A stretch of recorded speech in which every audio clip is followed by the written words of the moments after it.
মধ্যপ্রাচ্যের ক্রমবর্ধমান অস্থিরতা এবং জ্বালানি বাণিজ্যের ঝুঁকি মোকাবিলায় এবার ভিন্ন পথে হাঁটছে সংযুক্ত আরব আমিরাত। বিশ্বের অন্যতম গুরুত্বপূর্ণ নৌরুট হরমুজ প্রণালীকে সম্পূর্ণ বাইপাস করে সরাসরি অপরিশোধিত তেল রপ্তানির লক্ষ্যে একটি নতুন পাইপলাইন নির্মাণ করছে দেশটি। ইতোমধ্যে অত্যন্ত গুরুত্বপূর্ণ এই মেগা প্রকল্পটির অর্ধেক কাজ শেষ হয়েছে। আটলান্টিক কাউন্সিলের এক লাইভ স্ট্রিম অনুষ্ঠানে আমিরাতের রাষ্ট্রীয় তেল কোম্পানি অ্যাডনকের প্রধান নির্বাহী ড সুলতান আল জাবের এই তথ্য নিশ্চিত করেছেন। তিনি জানান, বৈশ্বিক জ্বালানি বাণিজ্য বর্তমানে গুটি কয়েক নৌরুটের ওপর অতিমাত্রায় নির্ভরশীল। এই ঝুঁকি অনুধাবন করেই এক দশকেরও বেশি সময় আগে হরমুজ প্রণালী বাইপাস করার মতো অবকাঠামোতে বিপুল বিনিয়োগের সাহসী সিদ্ধান্ত নেয় আরব আমিরাত।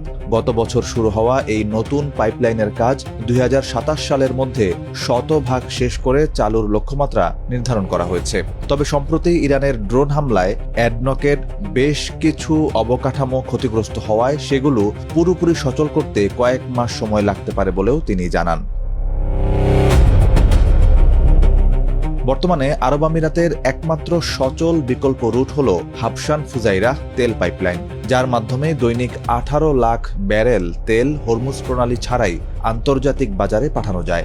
৪৮ ইঞ্চি ব্যাসের নতুন পাইপলাইনটি চালু হলে ফুজাইরাহ বন্দর দিয়ে দেশটির তেল রপ্তানি সক্ষমতা বর্তমানের চেয়ে আরও ১৫ লাখ ব্যারেল বৃদ্ধি পাবে।